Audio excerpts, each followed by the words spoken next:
এই good morning. আজ একদম রঙিন ঝলমলে একটা ভ্লগ নিয়ে চলে এসেছি। বেশ কয়েক মাস ধরে অপেক্ষার পর অবশেষে এলো সেই দিন। এই দিনটার জন্য অনেক দিন থেকেই আমরা দিন গুনছিলাম।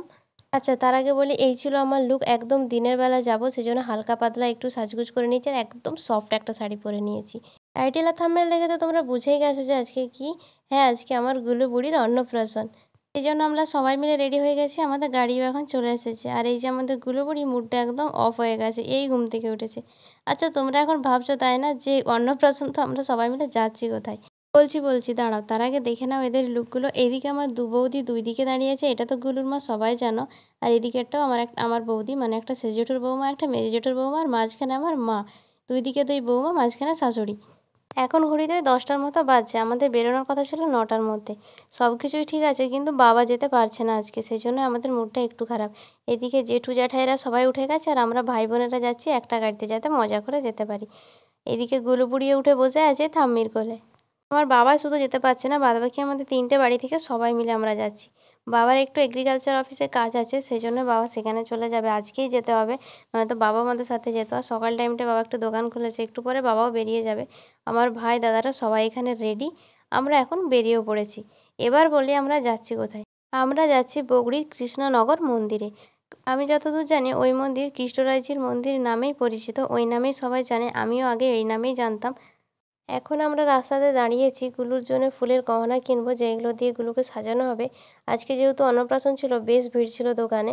আমি আর দাদা এখন নেমেছি, বাকিরা আছে গাড়িতে। আর প্রচণ্ড পরিমাণে রোদ দিয়েছে। আর আমি যে শাড়িটা পরেছি কী আরাম পেয়েছি সে আর বলার নয়, ভীষণ ভীষণ সফট ছিল। যাদের কাছে এই শাড়িটা আছে তারাই একমাত্র এই আরাম জানে। আর আজকে বেশ গরমও দিয়েছে, রোদও দিয়েছে।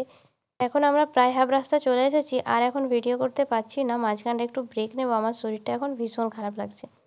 এই যে এখন আমরা চলে এসেছি মন্দিরে, আর দিদি আগে থেকে সব কিছু রেডি করে রেখেছিল। দিদি আগে থেকে রেডি করেছিল কারণ দিদির বাড়ি এইখানেই। দিদির শ্বশুরবাড়ির সামনেই এই মন্দির। এখন আমরা মন্দিরে চলে এসেছি, আর এইটাই হচ্ছে মন্দির। এই ঠাকুরের আরও একটা মন্দির আছে, সেটা তোমাদেরকে আমি যাওয়ার সময় দেখাবো। প্রচণ্ড পরিমাণে ভিড় ছিল কিন্তু, আর যেহেতু আজ অন্নপ্রাশনের ডেট, প্রচুর ভিড় ছিল। আর এবার বলি বাড়িতে কেন হচ্ছে না। কেননা গুলুর বাড়ি মানে মাসিদের প্রথম থেকে ইচ্ছে ছিল যে গুলুর অন্নপ্রাশনটা এই কৃষ্ণরাজের মন্দিরেই হবে। সেই জন্য এখানে অন্নপ্রাশন হচ্ছে। আর তোমরা জাস্ট মন্দিরটা দেখো, আমি ওই প্রথমেই দেখলাম। এত সুন্দর যে আমি বলে বোঝাতে পারবো না, ক্যামেরাতে ঠিকভাবে দেখানো বোধহয় সম্ভব হচ্ছে না। দারুণ ছিল মন্দিরটা, বিশেষ করে এই যে পিছনের দিকে যে নদীটা দেখা যাচ্ছে, অসাধারণ দৃশ্য ছিল। এটা আমি বলে বোঝাতে পারবো না, সত্যি যারা এখানে গেছে তারাই জানে এত সুন্দর লাগছে। ওই ওই বালির চড়া থেকে ওপরটা দারুণ। আমি যতটা পারছি তোমাদের দেখানোর চেষ্টা করছি। মাঝখানটাতে না আমার শরীরটা ভীষণ খারাপ হয়ে গেছিলো। এই এতটা গাড়িতে এসেছি তো, গ্যাস গাড়ি বলে আরও বেশি কষ্ট হচ্ছিলো। যাই হোক, এখন মোটামুটি ঠিক আছি। এই দেখো নিচ থেকে ওপরটা কতটা সুন্দর লাগছে, এই বালির চড়া থেকে ওপরের দৃশ্যটা দারুণ। আর এখানে ভাই আর আমি এসেছিলাম একটু ছবি তুলতে, সবাই আমরা ছবি তুলছিলাম, বেশ সুন্দর লাগছে দেখতে। আর প্রচণ্ড রোদ, সানগ্লাস ছাড়া এই দিকটার দিকে তাকানোই যাচ্ছিল না, কারণ পুরো রোদটাই এসে পড়ছিল মুখে। এদিকে চলছে ভাইয়ের ফটো তোলা, দাদা এখন ফটো তুলে দিচ্ছে ভাইকে। আর এদিকে সায়নকে দেখো পাঞ্জাবি পরে একদম নির্ভর নির্ভর লাগছে, তাই না? ওইদিকে গুলু মাসি আর দিদি নামছে। গুলুকে এখন একটু স্নান করতে নিয়ে যাওয়া হবে, ওই একটু জল ছিটিয়ে দেওয়া হবে আর কি। ভীষণ তো ঠান্ডা জলটা। এখানে এখন এসেছি গুলুকে স্নান করাতে, আর ওপরটা দেখো কত সুন্দর লাগছে। গুলুর মনটা না একটু খারাপ, কেননা এখানে এত পরিমাণে চিৎকার হচ্ছে বলার না, ও প্রচণ্ডই কান্নাকাটি করছে। নয়তো গুলু সচরাচর কান্নাই করে না। এখন ওকে নিয়ে আমি একটু খেলছি, আর ওর জন্য দিদি যে গয়না, মাসি, মা যেসব জিনিসপত্রগুলো নিয়ে এসেছে ওগুলো ওকে পড়াচ্ছিলাম, ও কিছুই পড়তে চাইছে না। ওকে দেখো আমরা ড্রেসটাও এখনও চেঞ্জ করাতে পারিনি, কেননা ও ভীষণ কান্না করছে।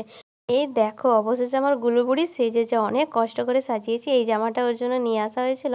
আর এই যে কি সুন্দর আর মিষ্টি দেখাচ্ছে, তাই না? অনেক কষ্টে পরিয়েছি, জানি না ও কতক্ষণ রাখবে, 1 মিনিট রাখবে কি না সেটাই সন্দেহ।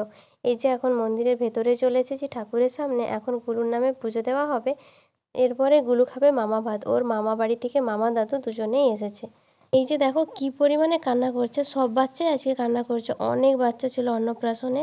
আর দিদি গুলুর জন্য একটা গিফট এনেছে, সেটা এখন আমরা সবাই মিলে দেখছিলাম। এই যে একটা আংটি এনেছে গুলুর জন্য, পুচকু আংটি, গুলুর পুচকু আঙুলে, বেশ সুন্দর হয়েছে আংটিটা।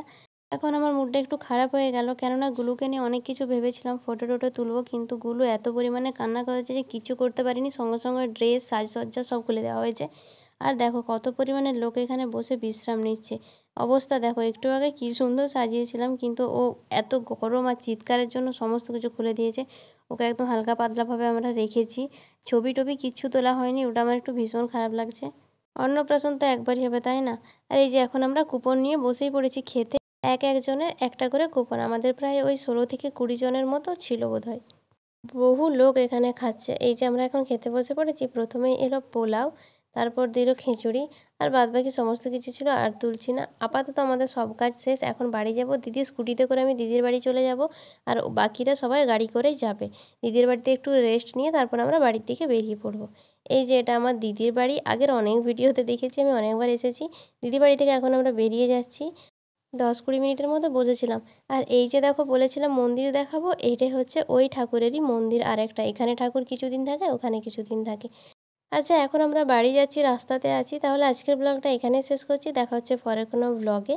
আজকের মতো টাটা।